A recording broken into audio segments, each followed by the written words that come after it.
At InDigital, we know that public safety professionals hold themselves to a high standard. In fact, standard doesn't do it justice. In over 25 years working alongside you, carrying millions of calls over our IP networks, your dedication has inspired us.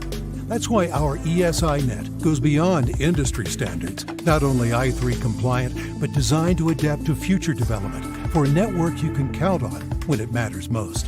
Learn more at indigital.net.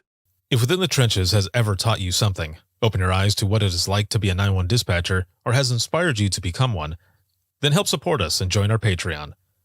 Get exclusive bonus content, one-of-a-kind swag, discounts on merchandise, ad-free early access to new episodes, and much more. To join, please visit patreon.com/WTT podcast. And if you're an industry partner, we have something for you as well.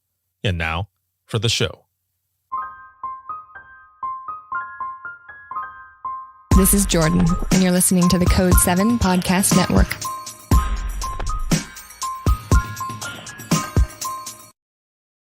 Warning. This episode contains the 3 A's of podcasting: adult content, adult language, and awesomeness. You've been warned.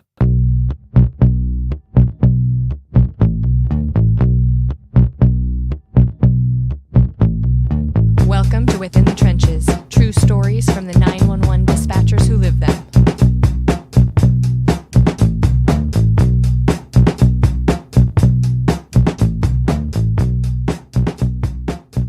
Hey, what's going on? This is Ricardo with the Code 7 Podcast Network, and this is Within the Trenches, true stories from the 911 dispatchers who live them.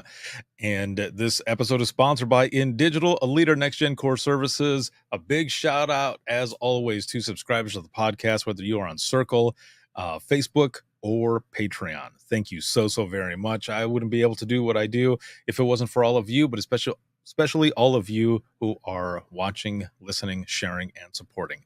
I appreciate it. And as always, a lot of stuff going on. Today is July 23rd, 2024. And by the time this one comes out, I mean, it'll be a few weeks before this comes out. So when you hear this episode, it'll already have been the 11-year anniversary. Yesterday, the 22nd, which was also my dad's birthday, was the 11th anniversary of my last day in dispatch. I retired out, ended up going on to work on the private side of 911 for InDigital as their communications director. And then I've been on my own doing all of this for a living, and for about 4 years now. Yeah, because actually today is not only the anniversary of the first day I started with InDigital, but also the last day that I that I worked at InDigital. I finished off all of my stuff there. So wow, I planned it out well. Just had it all around the same time. But as always, like I said, a lot of things going on, and also by the time this comes out, this will have come out as well, and that is Imagine Listening. Your Worst Day is Our Everyday, and that's volume 2. There have been so many things going on with this book and the series, and if you're following me on social media, you know. I'll leave it at that. Maybe I'll do an episode or a bonus episode where I talk about everything else that went through it, but man, it has been hell, but also fun at the same time. A lot of different things. I've learned a lot of different stuff about self-publishing after stepping away from my publisher because of just things that were going on. But you'll find out all about that, and hopefully you pick up a copy of Volume 2. And coming soon will be Ricardo's version of Volume 1. So look out for that. And I'm excited to have my guest on today. And her name is Elizabeth. We were already laughing and everything right before I hit record and we started. And so, like I said, I'm excited to have her on. Again, her name is Elizabeth. She's an author as well as a retired 911 professional. Hello. Good morning. Hi. Oh, how are you? I'm good. Life is good. That is You good. know, life is good, man. It has Sometimes you gotta grab hold of it to make it good, but life is good. That is very true, and I think that's some of the things sometimes that, a lot of folks, including myself at times, I think we've all been there, right? Where you get up and you're just kinda looking at the ceiling and like, "Okay, here we go." Yep, But it's all about that mindset, right? If you get up and absolutely. out of bed and you're like, "Let's do this," even if you're looking up at the ceiling, you're like, "Ah, here Yeah. we go." But you're getting up and you're moving forward, you're doing things, that Yes. mindset, that discipline, consistency, all of it keeps you going. Yep. Absolutely. Yeah. The willingness to look for the good things, like there's something good out there. Let me go find it. Right. Right. Yeah. There's there's always a silver lining somehow. You might not see it right away, but Right. when you do see it, when you realize it, or maybe sometimes you're just going and going and going and you have to step back for a moment Yes. because you could be living the life that you want to live, but you're just so gung ho, right? Just going Right. forward that you can't even see it. Yeah, get the tunnel vision going and all this stuff, all the peripheral stuff that's all these little blessings out here that you just don't even realize. They're out there. It's just a matter of finding them. Exactly. In everything that we do. Again, I'm excited to have you on and to talk about a lot of different things that we're talking about. But first, let's just start out. Let's go back in time All really right. quick. Hop into that DeLorean. Let's go back in time. Yeah. Well, I'm And old, so it's a ways back there. well, you you were telling me earlier that you have like about 22 years that you were in public safety and dispatch and everything. But Right. how did it start out in the beginning? How did you get into it to begin with? It's funny. I say 22 years, but the funny thing is that when I was about 11, my parents started an ambulance company in a little town in Southern California called Blythe. And Blythe Ambulance began, and it was run out of our house. So because there was no office space, they were working, they had full-time jobs, but they knew that the community needed this, right? Mhm. So they started this ambulance company, and the phone number for the ambulance company was our phone number. So when mom and dad were at work and the phone rang, we had to answer the phone. And so at the age of 11, 12 years old, I was literally taking calls and getting our dispatch was at the sheriff's department. So I would have to take the information and call the dispatcher and give them the information so they could send an ambulance. What? Yes. Yes. That's amazing. I know. I know. Just, I mean, I look back on that. I'm like, the world was crazy in 1979, right? And there was no there just wasn't 911. We didn't have that. You just called the number and Right. yeah. So, yeah, we would do that and that lasted I want to say that probably lasted for about a year and then they got an office and they had the ability to somehow transfer the calls. I don't even really remember, Mhm. but I that was one of the things when I had my first oral interview, they're like, "Well, have you ever dispatched before?" I said, "Well, I mean, like when I was 12." And they just went, "What?" And the captain at the time was a good friend of my parents, and he goes, "Oh yeah. Yeah, you guys don't even know what it was like." It was Oh, the Wild West. So, yeah, yeah, literally when I was a girl, but um, when a job I was a young mom and we needed something and I felt like I needed to do something more, right? I needed to um give back. I needed to do something that helped people and the job came up and so I applied and interviewed and uh, had the most interesting Chiefs interview that I oh my gosh. So I told you the captain was a friend of the family, right? yeah, yeah. Well, in my oral board, there's like the chief is at his desk and there's the captain and the lieutenant and the records manager and they're all sitting there, grilling me. And the cap Grady had warned me, and Bob Grady, you're going to listen to this. But I'm telling on you. He had told me a week before, he goes, I saw you singing songs with your daughter in the restaurant. And I think in your interview, I'm going to have you sing some Barney songs. I was like, yeah, yeah, yeah. So we're sitting there, and he says, sometimes as dispatchers, you have to help. You have to, like, maybe there's a little kid that gets found and you have to calm him down. He goes, um, do you think you could sing us some Barney songs? Show us how you do that.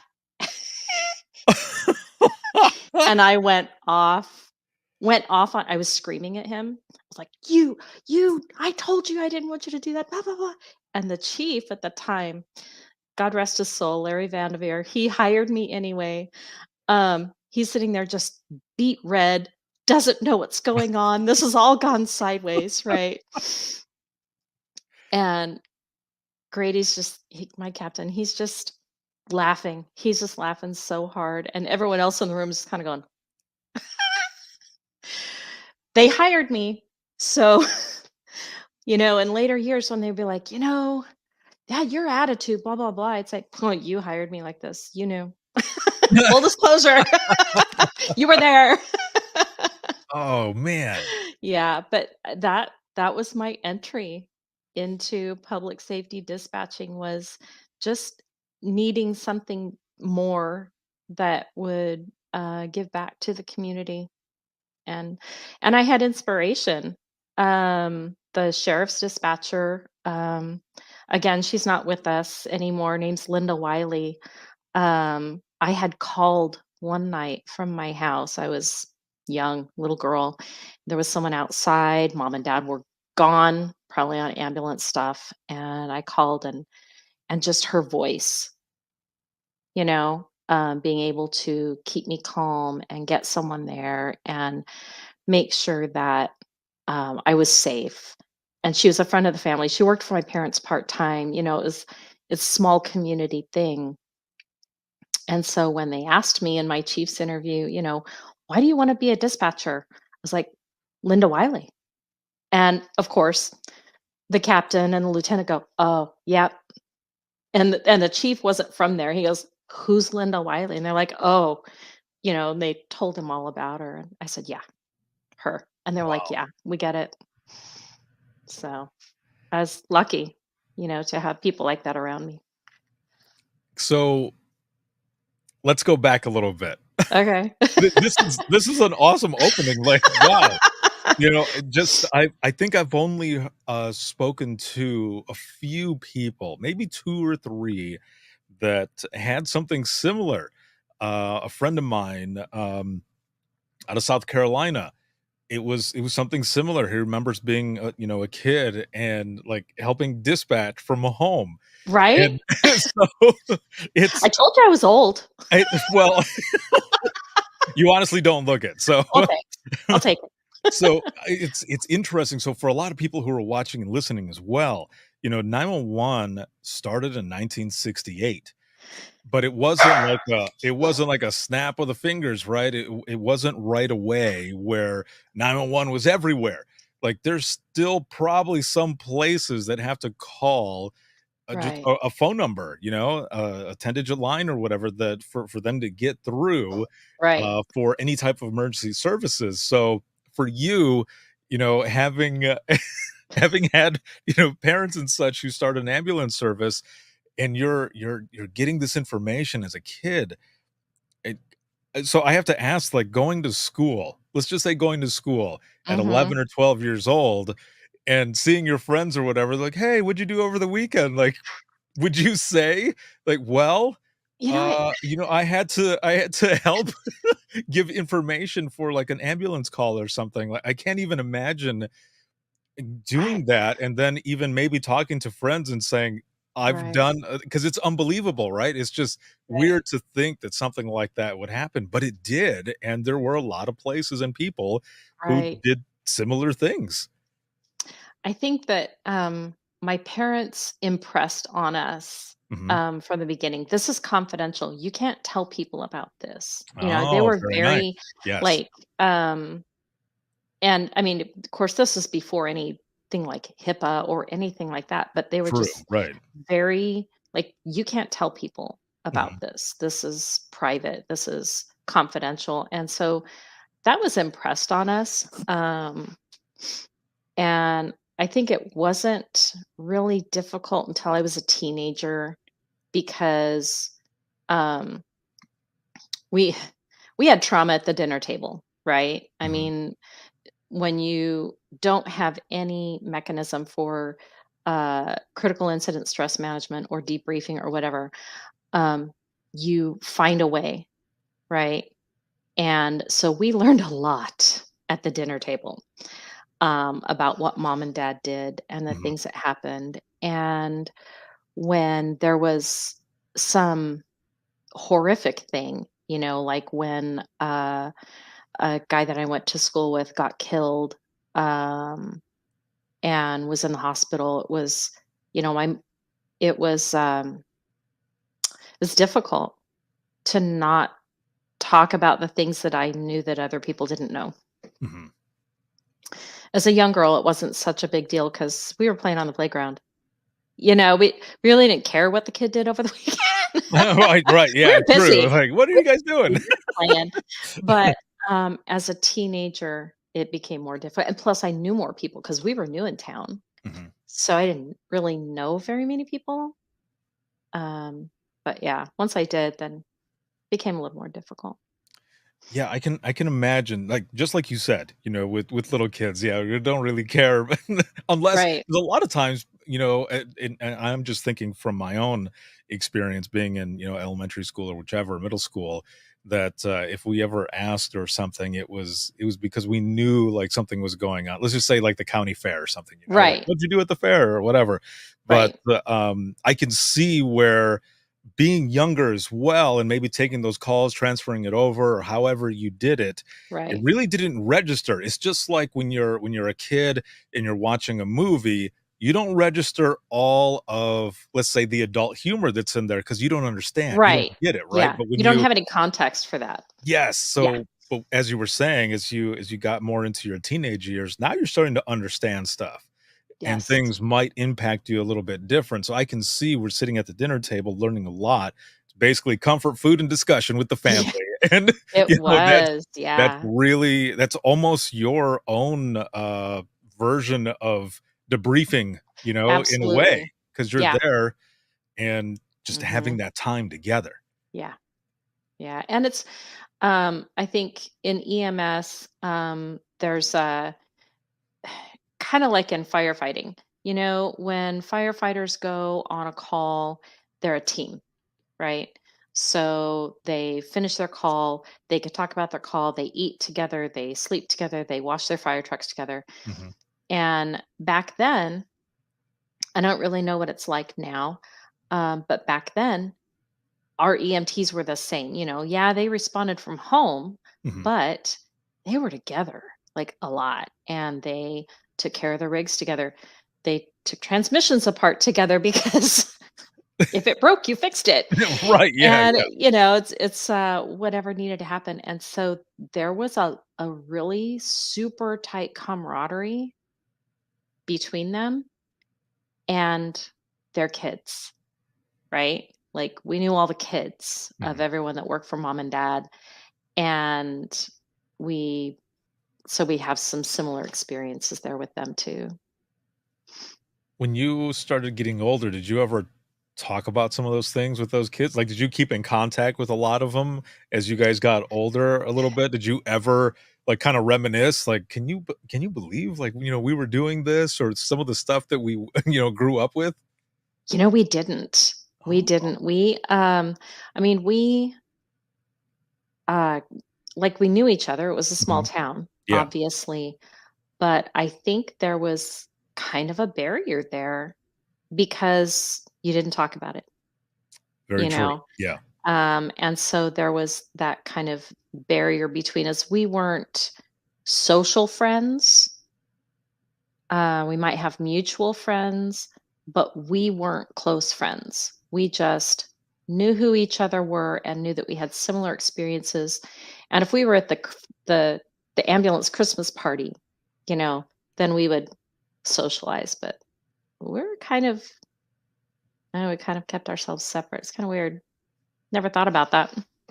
I mean, it makes sense in a way, because that's kind of what brought all of you together. But in school, it's sometimes with some folks, you're kind of another face in the Right. hallway. You might say Yeah. hello, but Yeah. that's pretty much it. So, Yeah.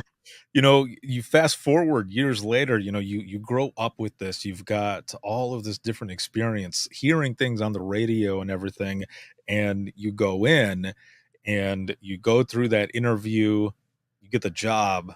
Did you ever do like a sit along? Did you get in there to see it, or did you kind of I, already knew or know rather what it looked like?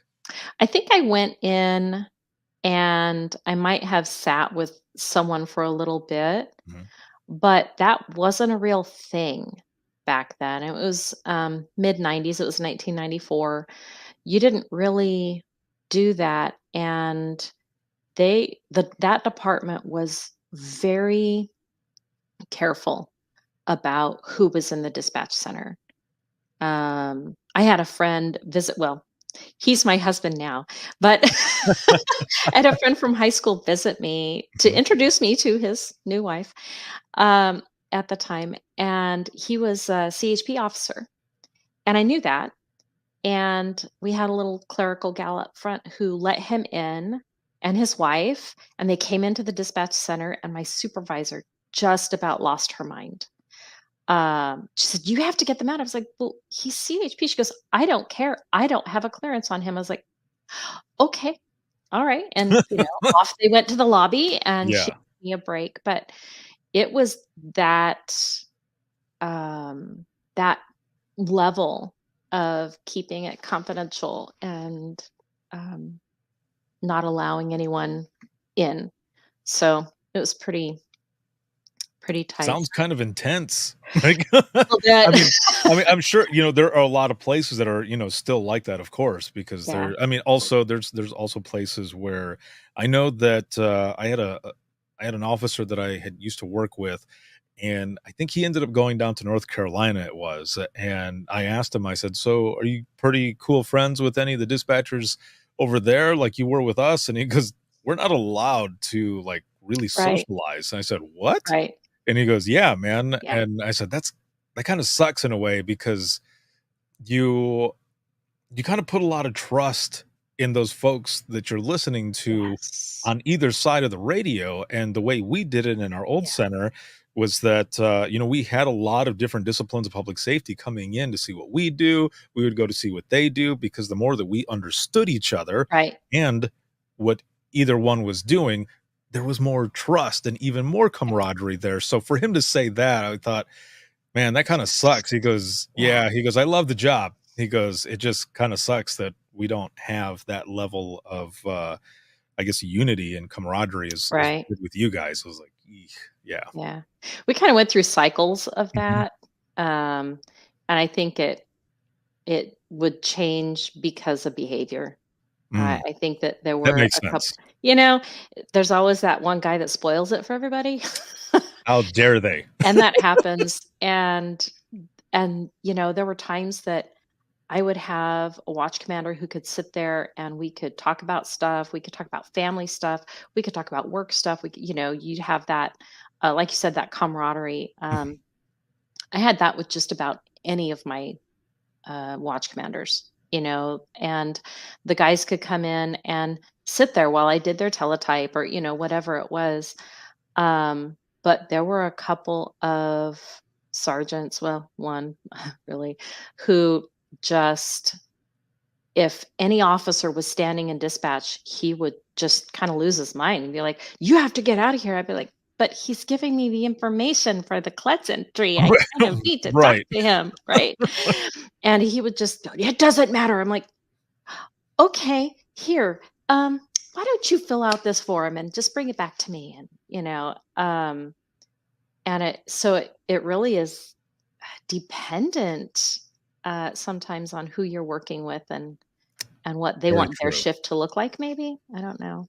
No, and you know what? That makes sense as well. There were some sergeants that I worked with that were kind of like that as well. They're like, if you need something, just send it to them over the MCT, over the computer or Right. something, Or or call call. or call her. I'm like, "Yeah, because I don't have enough phone lines to answer. I'm a Right. solo dispatcher." Yeah, yeah, exactly. Right? So, yeah, that's another thing. People would Yeah. call up and be like, "Dude, Yeah. either you figure Seriously? out how to do Yeah. this on your own time or you fax it up here Yep. or something." Okay, Something. hold on. I have to say this really Okay. quick as we're talking because anyone who is watching and listening to this right now, you have mentioned teletype and I have mentioned faxing. So the They're like, "What are you talking about?" I know, yeah, and it's still in like from 2001 all the way up until the time, well, not all the way up until the time, it was probably more like, 2008 or something. At the other center that I was at, we still had that teletype with the dot matrix, the printer that was Yes. like, The "Ring, ring, long ring, form, ring, ring." yes. You had to check it all the time to make sure you Yes, weren't missing something. and Yeah. if someone gave you the, common name of Smith, and oh, man, and especially, our system, so sometimes they would give us multiple people to run, right, like anybody Right. else.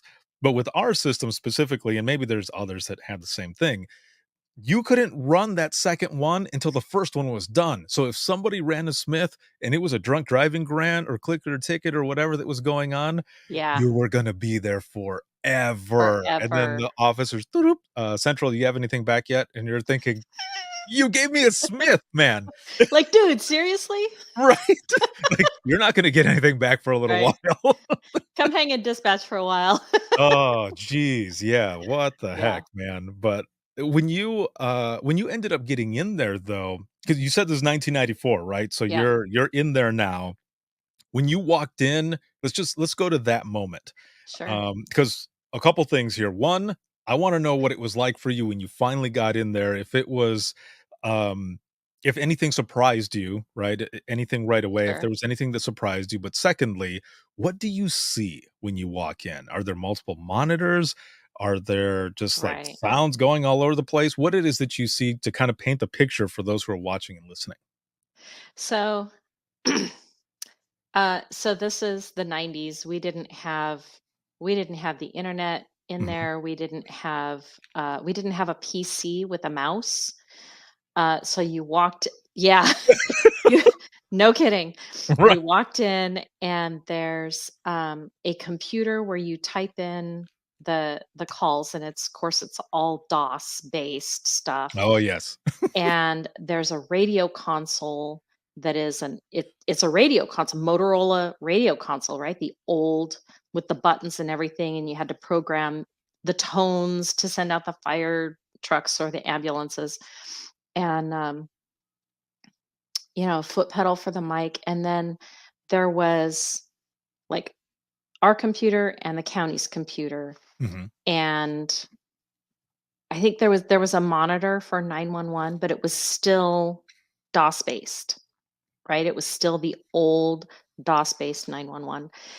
And the desks were probably from the 50s.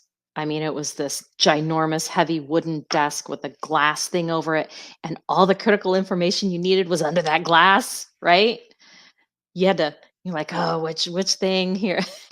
um, but yeah, it was old and funky, and the uh, the phone uh, electronics were all behind us, just all right there. All the electronics, all the computers, everything was all in this one room.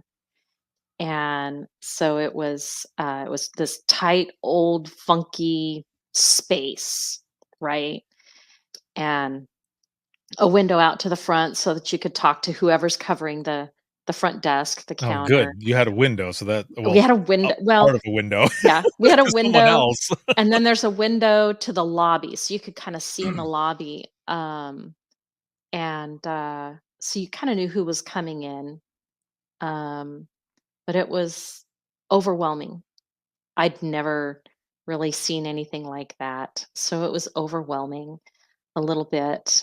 And I have to give kudos to my trainer. She might have been mean and bitter, but um, my first, I want to say probably 2 weeks, maybe longer, were spent reading all the manuals, your all the binders, all the manuals, the NCIC, the CLETs, the NLETs, the everything. Like she literally had me sit there and just flip pages, the policy and procedure manual, the everything.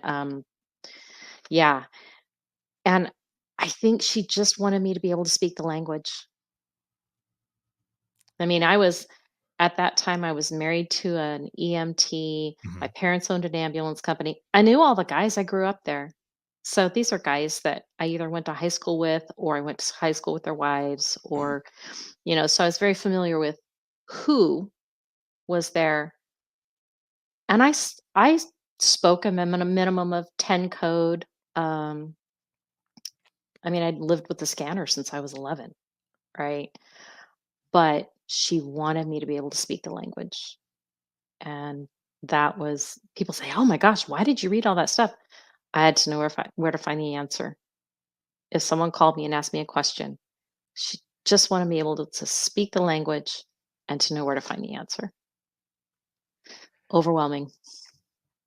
I I I feel you because I remember those manuals and some folks who had Yeah. been there for years prior to me going and, looking at some of those manuals, and I Yeah. remember I remember thinking, "Damn, this manual stinks." Like, You're this right. It smelled. right, and, Yes. like, one policy, you would go to turn it, and it would just, like, disintegrate. I'm Shred. like, "Maybe we Yeah. should, like, update that one, at least put Maybe it get on a a new different one. piece of paper," you know?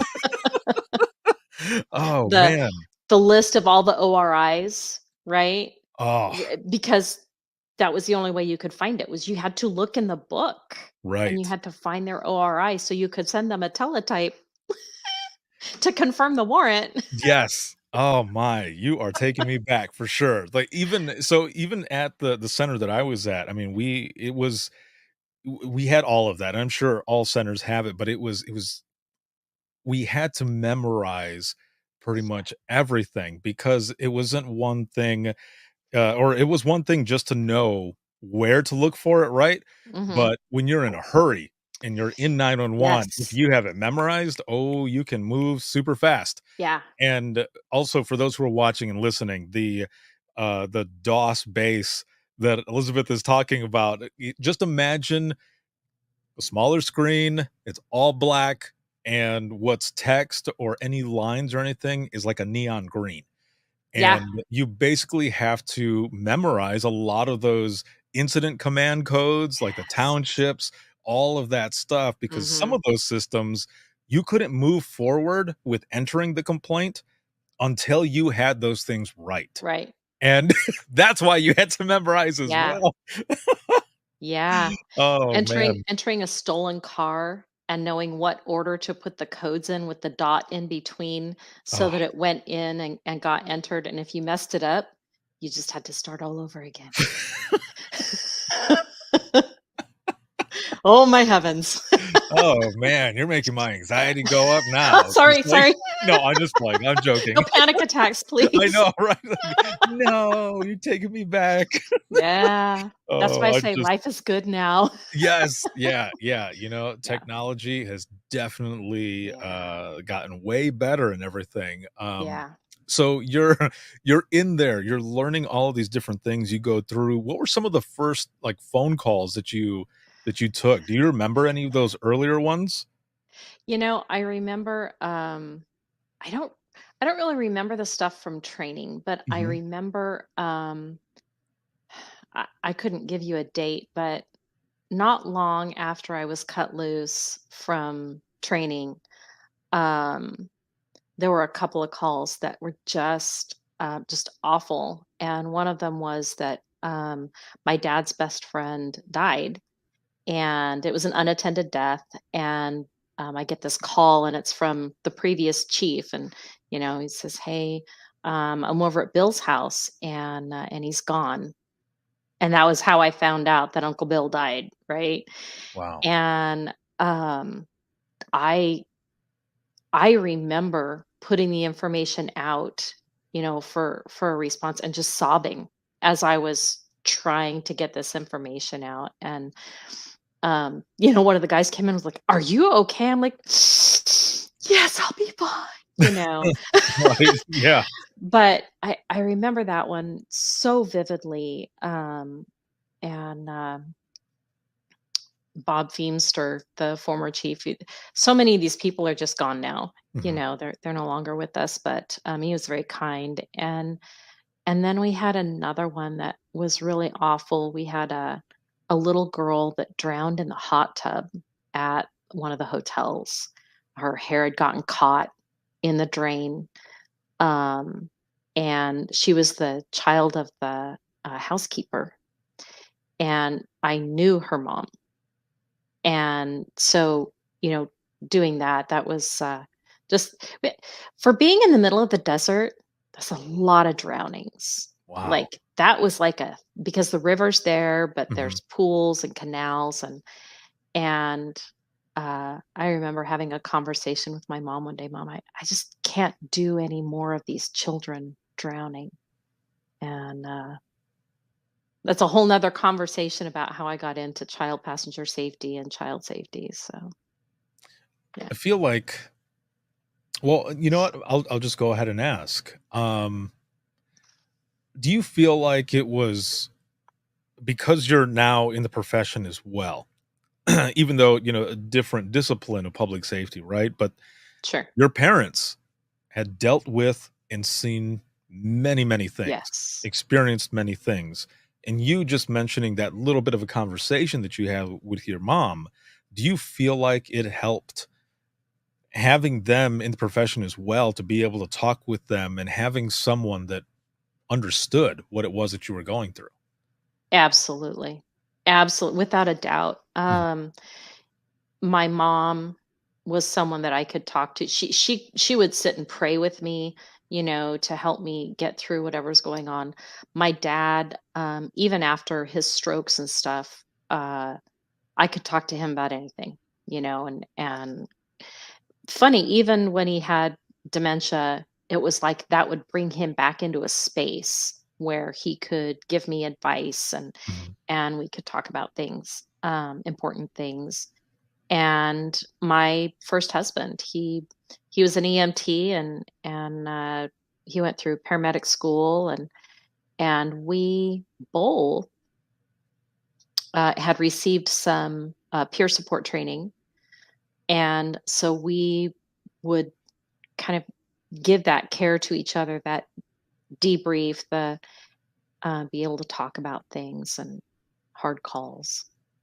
So it made a huge difference. I love that. I love that you were able to get that out, that you had somebody there, that Yeah. understood, a few different people. Cause, even myself starting in 2001, um, no one ever talked to me about, hey, so I mean, you're going to be taking some crazy calls, but Right. no one, there was never a mention of what is said now is self care or Right. even mental health and wellness like that. That wasn't even, there wasn't a thing. And, Yeah. no one really talked about it. And I don't know if you remember any terms like that during that time at all, but the fact that you had people there and folks that were willing to talk to you, but more so because they understood, Right. man, that I'm sure not only helped you, but also helped other coworkers that you might have spoken to later on. Yeah. I think once the kind of the old guard retired, Mhm. then one of the things that happened was I don't know if have you ever met Janet Childs or Joel Fay? Um, The names sound kind of yeah. familiar.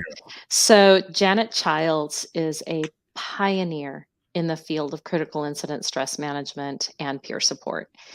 And I think I want to say probably about 1998, Mhm.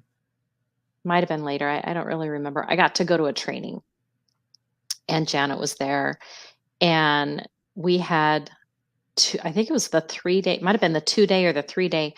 I got to go to 2 trainings that her organization had put on and learned tools, right? Learned how to not only help myself, but help the people around me. And my department sent me to that. I don't even know, uh, I don't know what talked them into doing that. Maybe I just needed post hours and they found something. Mhm. And it turned out to be a huge turning point for our department because now I went and my friend Victor went, and now we had people in our department that you could trust to talk to, right?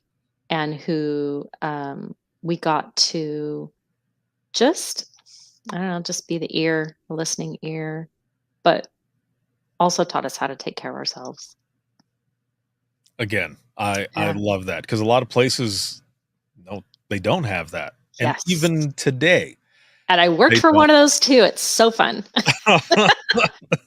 Yeah, I can imagine because there was I had heard about, different places where people would just say, "Oh, this is what you signed up for, go to the next Yes. one, you'll be alright." I'm like, Yep. "Okay." And I always go back to also another example of my own where my team and we had gone through something, and they had a counselor from EAP come and talk to Mhm. us.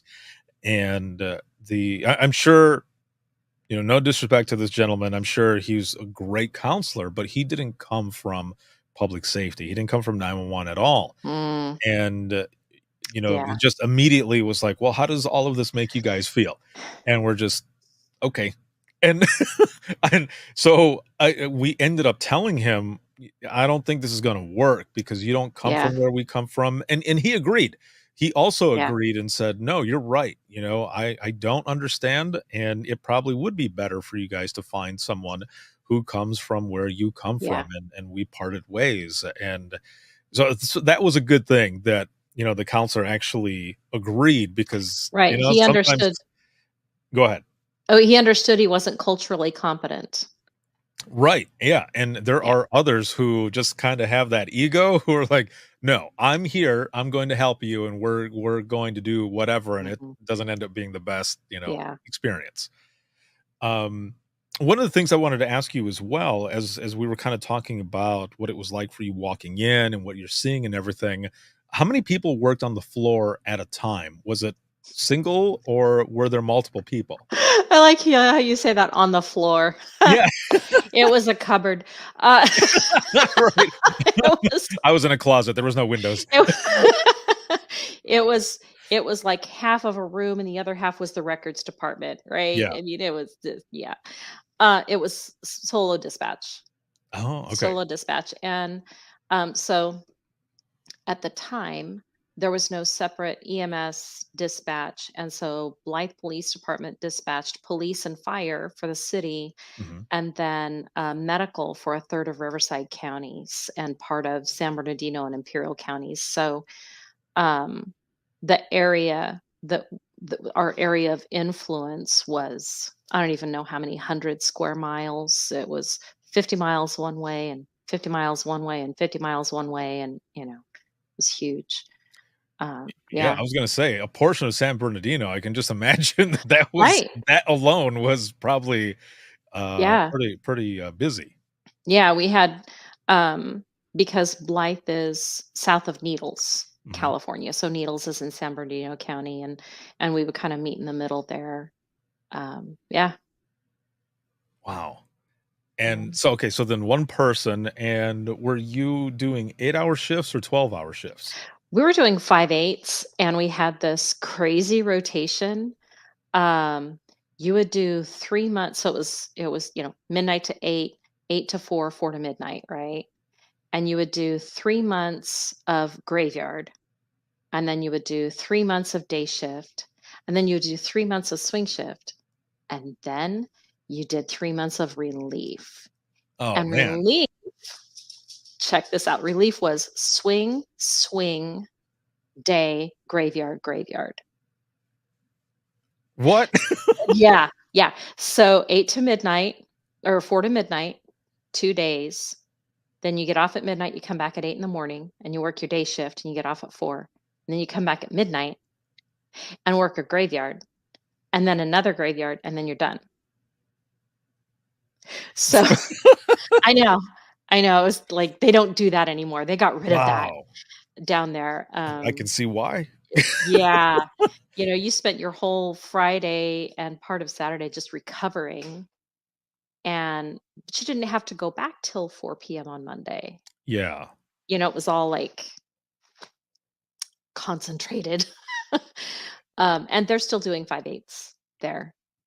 So I can relate a little bit because when I very first started dispatching, I was out in Central Florida at a small police department, one seater, 8-hour shifts. Yep. But we changed every 2 weeks, Oh and my gosh. yeah, it was 6A to 2P, 2P to 10P, and then 10P to 6A. Look at you! It's like you're No. getting ready to do some ohms, like meditate it out, I'm gonna have to go breathe for a minute. I'll be back. right? Oh my Yeah, heavens. and so that it would be 10P to 6A for that midnight shift, and when you got to midnights, you were on that for a month, and then you went straight to days, and, it I mean, even with you, and Yeah. any shift, it's hard to plan stuff, right? Yep. So that wasn't a lot of fun, but, Yeah. that's the way it was where we were at. Wow. The thing I did like about it Mhm. was I could plan because I could tell you, okay, I'm working this shift right now. I could tell you a year from now what my days off would be, Oh. right? Because if you were on day shift, your days off were always, I think, Wednesday, Thursday.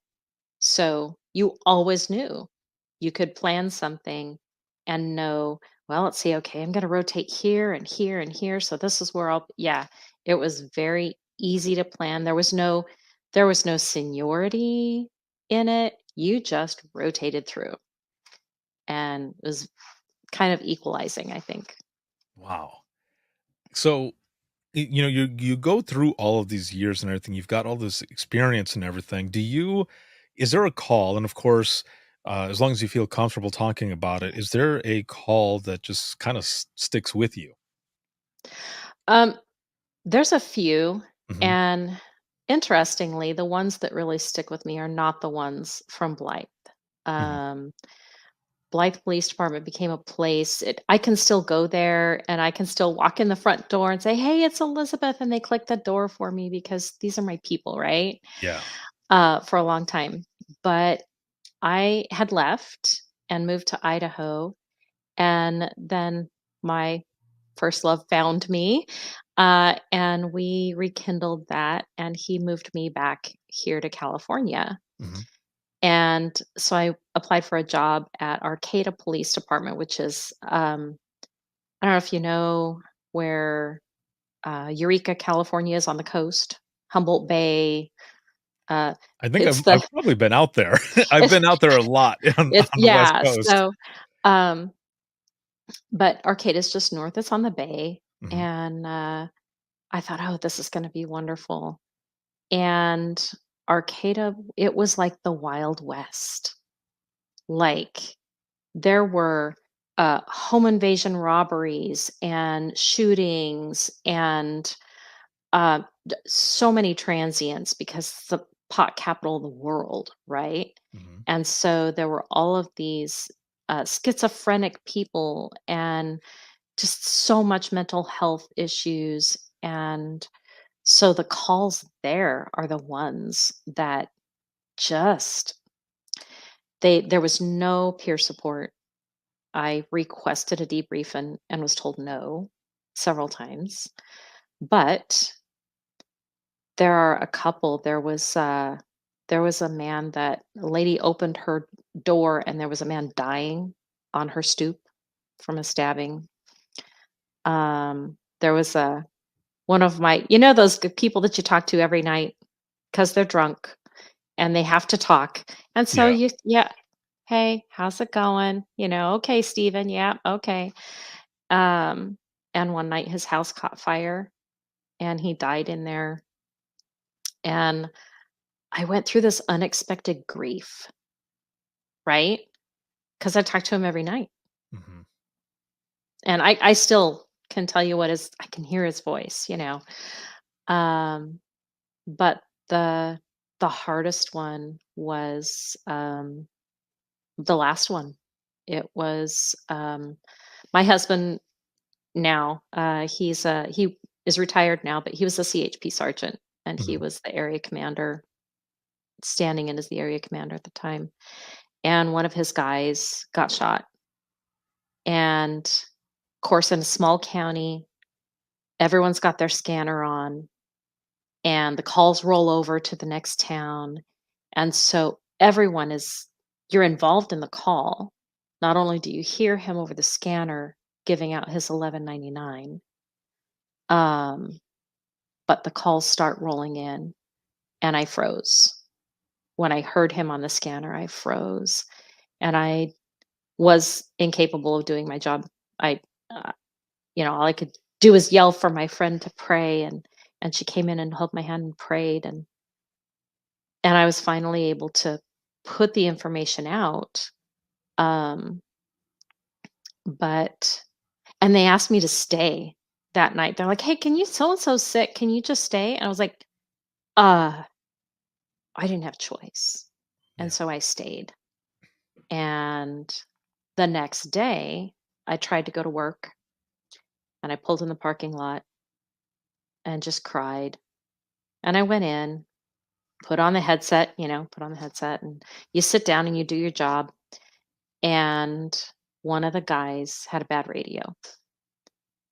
And I told him, I said, "You gotta go change that radio out. You gotta, I can't hear you." And he didn't. And he went on a call and I status checked him and there was no answer. And as soon as I knew he was code 4, as soon as I knew he was safe, I was done. I ripped my headset off and I walked into the other lieutenant's office, the one that I hadn't been refused help from. And that was my last day. That was my last day. It was November 2nd, 2015. It was tough. Oh man. Yeah. The officer lived. He retired from that, and is a good guy. We check in with each other on November 1st. Um, but yeah, that's the one. That's the one. So when you end up going in there to speak to that person to say that you're done, I guess what was their reaction? Did they try to get you to stay? Did they try to say, we can get someone to talk to you? Or did they simply understand and just say, if that's how you feel, if these are your wishes, then we'll go ahead and Right. and accept your resignation. He actually, he was so kind. Mhm. And I think that he realized what was going on because I'm pretty sure I was babbling. I can't do this. I can't do this anymore. I can't keep them safe. I don't know what to do. And I don't really remember a lot of it. I do remember him having the detective sergeant come and stand right here. And I remember him covering his firearm. And that was when I realized that this is this is not okay. I'm not okay. It was more than um it was more than these guys, they never answer, gosh, they don't answer their radios and it was more than that. And he knew that I was not okay. And he called my husband. He said, "Martin, you need to come get Elizabeth. I'm not going to let her drive the way she is." And so he came and got me. And Lieutenant gave us brochures on EAP and he started a workers' comp case for me. Um, he he did the things, right? that we trust them to do. Sorry. He did the things, Mhm. and he got me started down a road that eventually got me the help that I needed. It took a while. I was probably on my couch for 6 months, just not able. You know, I call it spaghetti brain. There's just noodles. There was nothing. I didn't have anything for anyone. Um, yeah, but I give him credit for seeing and recognizing what was going on and starting the process of getting me what I needed. And I never walked back in there yet. I've still never walked back into Arcata Police Department. But I do know that he's the chief now and that they have a peer support program and they get the help that they need. They have a good EAP and they're contracted with culturally competent clinicians. And so I look at that and I think, gosh, it does have a good ending for Yes. the people that are still there. And I'm super grateful for that. I just found that out like a month ago from a friend of mine that works there. Yeah. Well, it's like how we were talking in the very beginning of this episode.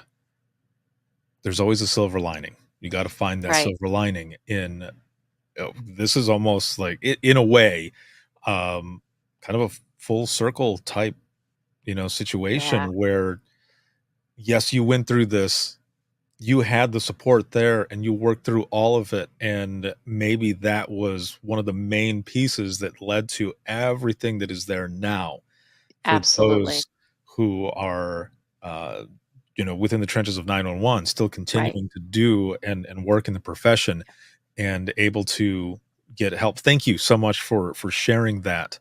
And Sure. so you end up going through this, Yeah. you get that help, and you're working on yourself, really, and a lot of Yeah. times I think there's a lot of us who and I'm sure we've all been at some point where you don't ever want to look in the mirror and think, Is it me? Like, do I need to fix something?" And then, Right. maybe one day you realize, "Okay, I do need to do something." Yeah. And, you went through what you went through, and now you've transitioned out. You ended up retiring out of Hmm. dispatch. You worked on yourself and everything. Yep. What are the things that you are doing now? So, well, for one, I garden. That's I'm a grandma. I get to be a grandma, which is wonderful. Mhm, So we have his and hers kids, mhm. right? Since we found each other again, just we just had our ninth anniversary. Congratulations, Yeah. that's awesome. Um, so we have his and hers kids, and one of them has kids, and so mine moved up here, so we have grandkids here. Um, and I started writing. It started with I've always written, like I've always journaled and written songs and poetry and stuff like that. But I wrote this poem, and we were on our way south to a baby shower for our first grandchild. And I wrote this poem, and then I don't know, a while later, I thought, oh, wouldn't it be fun to make her a little book? Right. So I did some sketches and you can't see me, but I'm talking with my hands. Uh, you can't tell, but I am. Uh, I made some sketches, and my husband said, what if you turn that into a real book? I said, oh gosh, I'm not I'm not an artist by any means, but um, so I started looking for publishers, and I found this one, and did the self-publishing thing, and they had illustrators that just made beautiful, beautiful artwork out of my ideas, and I couldn't be happier with it. It's this blue one, right, right there. It's called To the Oh, Moon and Back, very and the nice. artwork on the front is my daughter's work. I wanted that to be the cover, so That is um, excellent. And it's really just a fun little book.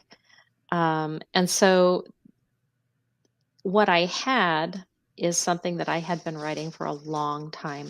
Mhm. And I had learned from a friend of mine when the kids were little.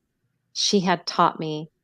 Um, I came to her and I was distraught. I don't even remember what it was about. But she said, "Come on in, let's sit down." So she came in, she sat me down and coffeed me up, right? And said, "Let's talk." And so she was the one that taught me how to find the blessings in everything, right? She said, "It's there. It's there for you. You just have to learn how to find it. You have to learn how to look for it." And so I had been writing this book probably for a long time. We'll just say for a long time, probably 10 years. I had been working on this book is what it turned out to be. It started out as just me writing and it turned into a book. And so that's the other one that you can see here, Finding the Blessings.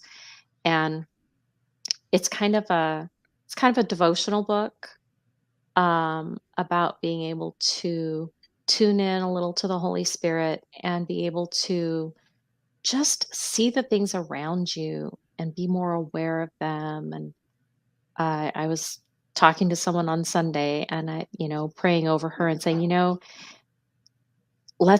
want you to be able to find the blessings. God, let her find the blessings, even if it's a flower sticking up out of the side of the road, Right. Yeah. Silver right? lining right there. It's Yeah. something. Right. Yes. Yeah. Yes. And so that's how that book took me a long time. And I ended up doing that one through Kindle Direct Publishing.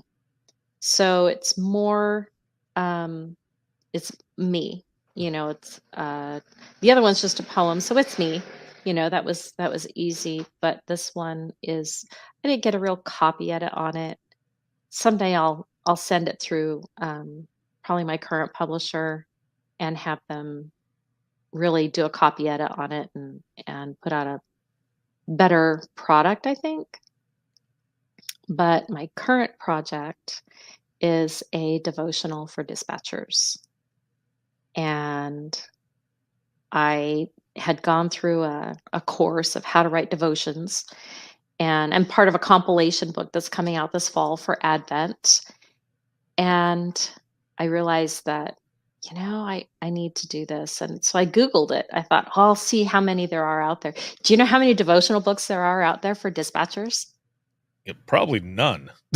I was gonna say It's a yours. One. it's a big fat zero. It's Yeah. a big fat for all that we go through and for all that we affect other people's lives every day, right? And we absorb so many people's pain and anger and confusion and you absorb that. Um there was nothing and I was just floored. And so now there will be.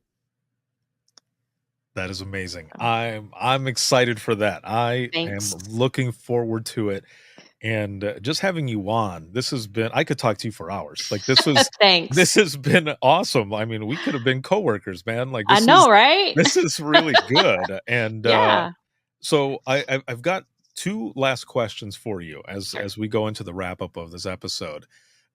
First off, again, thank you for being on and for sharing your story. I know that there are a lot of folks that will hear this and be inspired to also kind of look at themselves and see if maybe they need to um, seek some sort of help, whether it be Sure. going to speak to a therapist or even just Yep. talking to a family member or coworker, someone Right. to be able to talk to and get it out there when they're ready, of course, right? Mhm. So in that sense, um, and especially the fact that you knew that something needed to change. Right. And the other thing that I love about that is that you walked in and you took the initiative. There's a lot of times that people don't. They just end up Yeah. thinking, "Oh, I'll just get past it," and then it just Yeah. starts to build Or up I'll and just build quit. up. Right, yeah, or Yeah. that, and then never do anything with it again, Right. until, they things start getting worse or Yeah. whichever. So for anyone out there who might be, I guess, on the fence of talking to someone, I Mhm. mean, what is just your thoughts? What advice would you give? I would say that one of the best things that I ever did was to sit down with a culturally competent clinician. Okay. It's a lot of C's. But seriously, Mhm. she spoke my language. She understood the environment we live in here in Humboldt, which is the Wild West. Um, but she walked me through, and that is so critical. And one of the things that I would also say is it's okay to ask for help. Asking for help does not make you weak. Asking for help or going to see someone who can help you ask for help Mhm. um, does not make you weak. And it doesn't make you unable to do your job. It doesn't mean that you are broken. The thing we run into, the stigma that's attached to post traumatic stress is huge. You break your arm, and what happens? People sign your cast and they're like, "Oh, let's bring her dinner." And, what can we come do your housework for you because we know that you can't? And so they do all those things, right? But when you break your heart, it's crickets. They don't know how. They don't know how to serve you, um, they don't think that they can because, oh, it's probably all confidential. And, it's kind of weird, but it's true. When we break our heart, and I say our heart and not our head, but it really is there is an injury there. Mhm. Now they've reclassified it. Um, People just don't understand. So please, please don't be afraid to ask for help because it doesn't make you weak. If your agency has an EAP, you can call your EAP and most of them will give you 12 counseling sessions for free, and all your boss knows is that somebody got help. They don't know who, they don't know why, they don't know any of the details. They literally get a statement that says 12 counseling sessions. Boom. That's all they know. I don't know that they even know that. They know someone called and got help. So if you have an EAP, that's huge. Um, Work comp can be difficult. If you think you need that level of help, then I say do it. It made all the difference for me. Um, yeah, get the help. Excellent. Talk to somebody. If you have peer counselors in your agency, go for it. If you need to call the First Responder Support Network, frsn.org, I think, but it's FRSN. If you need to call them, you call them. They have resources. The Bill Wilson Center for Living with Dying, they actually do a lot of first responder work, and they have resources. There's the text helpline. You can text badge. I won't know the number, but I can get it to you. You can text badge to this number, and you'll have a clinician on the other end of the text helpline who's culturally competent and understands law enforcement, and they will talk to you. There's so much out there. So many resources. Yes, Yeah. way more than, than when we both Oh first my g started. That's right? for sure. Yeah. Thank you so much for that. And, Yeah. the last question that I have is for you specifically.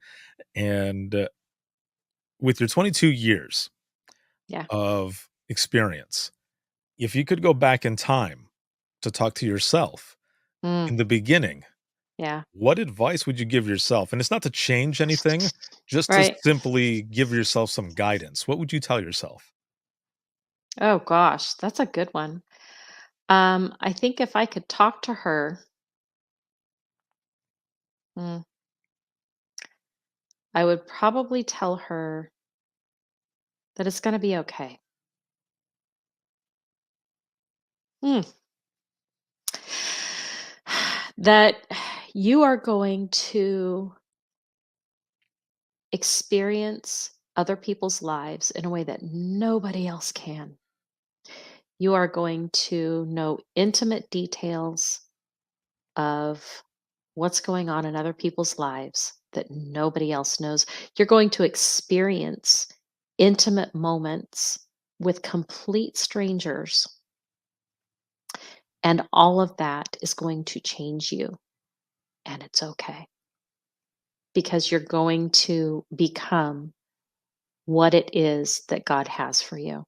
You will grow into it and you will get there. That's probably what I would tell her. Thank you. Sure.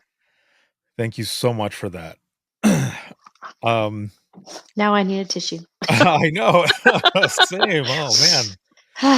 Oh, that was a powerful one. Thank you so Thanks. much for your experience, your expertise, everything that you're doing now and will continue to do. Thank you so very much. For those who are watching and listening, though, how can they get a hold of you or find out more about what it is that you're doing, any of the books that are available, and any that will be coming up? I mean, you've got a blog as well. There's a website. How can people find out more about you? So the easiest way is to go to my website. It's blessedandrestored.com, Mhm. and you'll see my blog. There's links to my books there.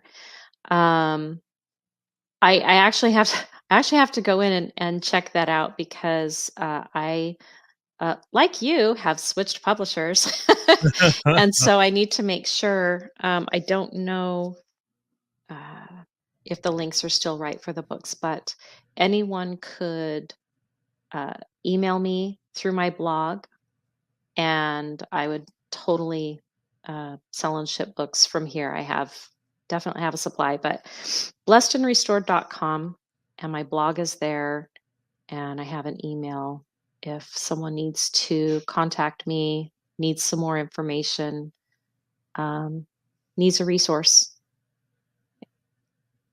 Perfect. Thank you again for being on. This has been an amazing and powerful episode, and I appreciate you. Thank you so much. Thank you. I will be right back here with you in just one moment. And for those who are watching and listening, if you have any comments, questions, or you ever want to be a guest on the show, you can email me, and that is going to be wttpodcast@gmail.com. Once again, that is wttpodcast@gmail.com. You can follow on social media. You can also become a supporter of the podcast, all that good stuff. Just simply go to links.co/WTT podcast, and that's links with two I's .co/WTT podcast, and you'll find everything there. Email, social media, where to hear the latest episode, where to find the links for the new and Ricardo version books of Imagine Listening, as well as where you can also sign up to be a guest on the podcast, whether you are new to Dispatch, seasoned, retired. I want to share your story. I've been doing this for over a decade now. It is my passion, and I want to share your story to literally the world. And I look forward to talking to you. You can also find the podcast and Dispatch merchandise off of there. And again, that is links with two I's.co/WTT podcast. This episode has been sponsored by InDigital, a leader next gen core services. And shout out, as always, to subscribers of the podcast. And this can be seen on YouTube, X, as well as Facebook and LinkedIn Live. You can listen 24/7 on Apple Podcasts, iHeartRadio, Spotify, your favorite podcasting app, and withinthetrenches.net. Have a good one, everyone, and we will see you all in the next one.